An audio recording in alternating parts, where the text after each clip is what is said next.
Hello বন্ধুরা, আগের ভিডিওতে আপনারা দেখেছিলেন আমরা মধুপুর রেলওয়ে স্টেশন হয়ে পৌঁছে গেলাম গিরিডিতে। সেখানে প্রথম দেখলাম খান্ডোলি ড্যাম, তারপর দেখেছিলাম পরেশনাথ পাহাড় ও মন্দির এবং জঙ্গলের মধ্যে দিয়ে রাতের বেলা ট্রেকিং করতে করতে পৌঁছে গেলাম গিরিডি।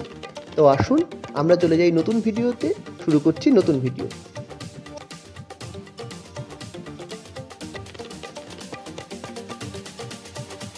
গুড মর্নিং বন্ধুরা, আজকে 9 ফেব্রুয়ারি 2025 রবিবার। আর আজকে আমাদের গন্তব্যস্থল হবে উসরি ফলস এবং ফেরার পথে এখান থেকে যাওয়ার সময় মধুপুর দিকে যা যা টুরিস্ট স্পটগুলো রয়েছে সেই জায়গাগুলো আমরা যাব। গতকাল আপনারা জানেন পরেশনাথ মন্দিরটা ঘুরে এলাম, ঘুরে এসে রাত্রিবেলা খাওয়া দাওয়া করে তাড়াতাড়ি শুয়ে পড়েছিলাম, হাত পা একটু জোর কম ছিল।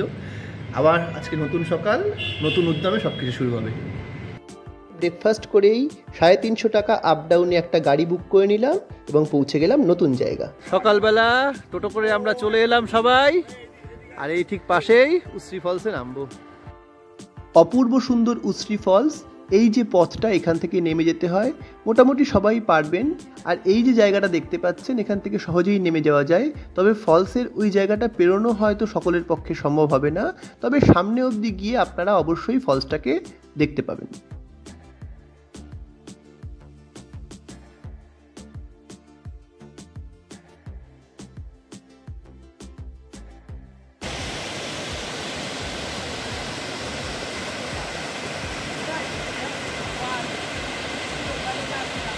খুব ভালো লাগছিল আমাদের উসরি ফলসে পৌঁছে। যদিও এটা শীতকাল বলে হয়তো ঝর্ণার স্পিড অত বেশি ছিল না। যখন বর্ষাকালে আপনারা আসবেন বা তার পরবর্তী সময় এই যে পাহাড়গুলো দেখছেন এই সব জায়গাগুলোর থেকে জলধারা বয়, সুতরাং বোঝাই যাচ্ছে কি প্রবল জলরাশি বয়। নতুন একটা আইসক্রিম খাচ্ছে, ঝুরঝুরে টাইপের আইসক্রিম, দেখলে কেউ বলবেন এটা আইসক্রিম। যাই হোক, আমরা এবার মুখে গেলে ভরে যায় মুখ। উসরি ফলসের ঠিক সামনেই একটা ফটোশ্যুট চলছিল এবং সেখানে জোরসে গান চলছিল। আর যায় কোথায়, পেয়ে গেলাম আমরা সবাই সুযোগ এবং নাচতে শুরু করে দিলাম। এবং সবচেয়ে বড় কথা, আমাদের দেখা দেখি এখানে বেশ কিছু বাচ্চা ছেলে মেয়ে তারাও কিন্তু নাচছিল। খালি ব্যতিক্রম বুম্বাদার আর নাচতে ভালোই লাগে না। তো যাই হোক, আমরাই এনজয় করলাম। উসরি থেকে আমরা প্রথমে ওই টোটোটা করে পৌঁছে গেলাম আমাদের হোটেলে, লাগেজ কালেক্ট করলাম, তারপর এক জায়গায় একটা বড় অটো বুক করে নিলাম এবং সবাই মিলে লাঞ্চ সেরে নিলাম। ওই অটো করেই পরবর্তীকালে আমরা বিভিন্ন জায়গাগুলো ঘুরেছি। আমরা মধুপুর স্টেশনে যাব, যাওয়ার পথেই পড়লো অসাধারণ সুন্দর বুড়াই হিল। সেখানে আমরা এখন চলে এসেছি লাঞ্চ করে নেওয়ার পর। মোটামুটি দুপুর 1:30 খানেক বাজে। এখন আমরা বুড়াই হিলটা দেখব। এত সুন্দর একটা জায়গা কিন্তু কেন যে প্রচারে নেই সেটাই অবাক লাগছে। আপনারা খালি দেখুন, শীতকাল কি অপূর্ব লাগছে। এখানে একটা উঁচু পাহাড়ের মতো, ভেতর দিকে সম্ভবত কোনো মন্দির রয়েছে এবং নিচে নেমে যাওয়া যায়। অপূর্ব সুন্দর। আমরা আছি বুড়াই হিল। ওখানেই একজন স্থানীয় মানুষ জানালেন, এই যে পাহাড়টা আপনারা দেখছেন এটা নাকি লক্ষ লক্ষ বছর আগে আগ্নেয়গিরির অগ্ন্যুৎপাতের ফলে তৈরি হয়েছে। অবাক চোখে আমরা দেখছিলাম জায়গাটা। এত সুন্দর একটা জায়গা, এভাবে আগ্নেয়গিরির ফলে তৈরি হওয়া যদি সত্যিকারের পাহাড় এটা হয়ে থাকে তাহলে তো আরও বেশি প্রচার হওয়া উচিত।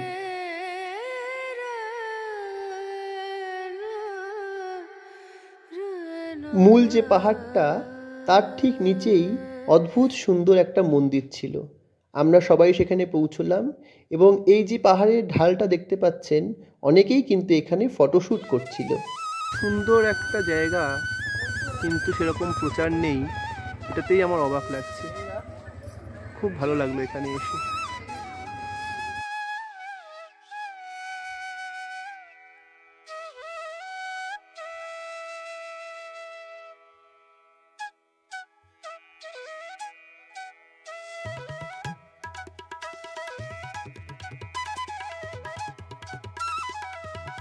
অপূর্ব লাগছে এসে, সত্যি বলতে এত ভালো জায়গা মিস করলে আমরা লস করতাম।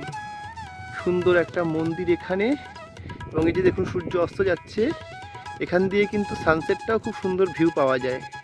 তো যেহেতু আমরা এই সময় এসেছি তাই এখন আর হবে না, কারণ এখন বিকেল 3:30 বাজে, আমরা ফিরে যাচ্ছি। আপনারা চেষ্টা করবেন আসলে যদি সানসেটের সময় আসেন এখানে অবশ্যই আসবেন। আর কেমন লাগলো জায়গাটা কমেন্ট বক্সে কিন্তু অবশ্যই জানাবেন।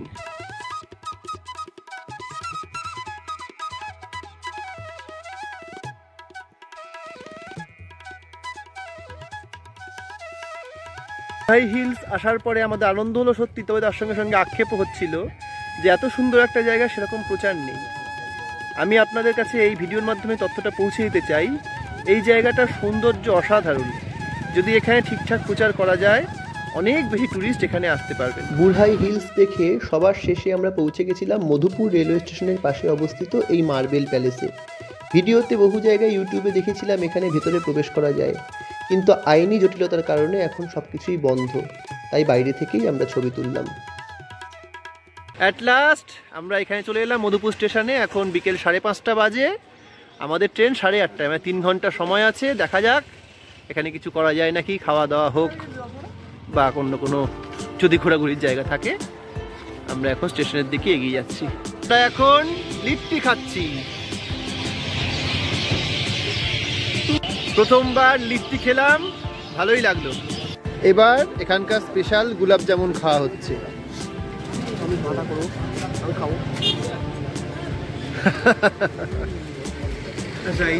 মধুপুরের ওয়েটিং রুমে এসে আমার ভালো লাগলো দেখে যে এখানে হিন্দি এবং ইংলিশের সঙ্গে সঙ্গে বাংলাতেও লেখা রয়েছে।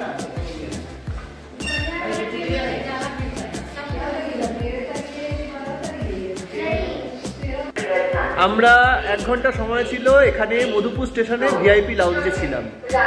1 ঘন্টা ভালোই আমাদের কাটলো এবং সবচেয়ে মজার কথা, সম্ভবত আমরা 6 জনই ছিলাম। দেখুন এখানে টিভির ব্যবস্থা, এসি সব কিছুই রয়েছে।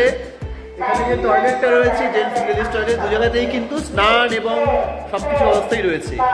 তো যাই হোক, আমরা এখন ফিরে যাচ্ছি স্টেশনের দিকে, কোথায় আমাদের ট্রেন যায় বা দেখে।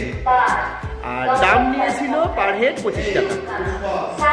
এতটা সময় মধুপুরে আমরা কাটালাম, ভালোই লাগলো। আর কিছু ইনফরমেশন আপনাদের এখন দিয়ে রাখি মধুপুর সম্পর্কে। এই যে 1 নম্বর প্ল্যাটফর্মে রয়েছে দেখতে পাচ্ছেন, সরি 2 নম্বর প্ল্যাটফর্ম এটা। 2 নম্বর দিয়ে সোজা চলে গেলে বাহাতে ওখানেই ভিআইপি লাউঞ্জ ছিল এবং ওখানে রিটায়ারিং রুম, ওয়েটিং রুমগুলো রয়েছে। এখানে যেরকম দেখবেন 2nd ক্লাস ওয়েটিং রুম রয়েছে এবং খাবারের যা যা ভোজনালয় এবং সব কিছু রয়েছে এখানে। আর একটা প্ল্যাটফর্ম থেকে আরেকটায় যেতে গেলে কিন্তু এখানে লিফটে করে যাওয়া যায়, সুতরাং কোনো অসুবিধা হবে না। পাশাপাশি পরপর প্ল্যাটফর্মগুলো রয়েছে, প্রত্যেকটাতেই হয় লিফট অথবা এসকেলেটর রয়েছে। আমরা 3 নম্বরের দিকে এখন এগিয়ে যাচ্ছি। আমাদের ট্রেন যতদূর সম্ভব 3 অথবা 4 নম্বরে দেবে।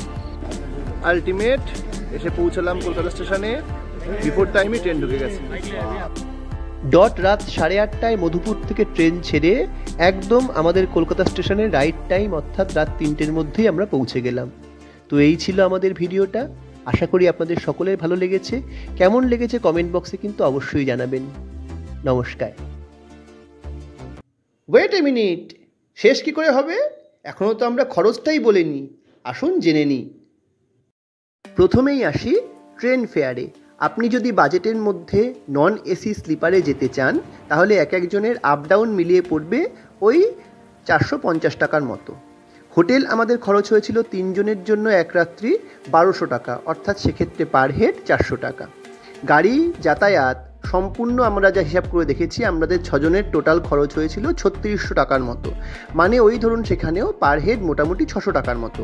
আর খাবারের খরচ আমাদের হয়েছিল মোটামুটি 4000 থেকে 4200 কি 300 টাকার মতো। মানে সেক্ষেত্রেও পার হেড ধরুন 700 টাকার মতো। তাহলে এবার জেনে নিই টোটাল কত খরচ হয়েছিল।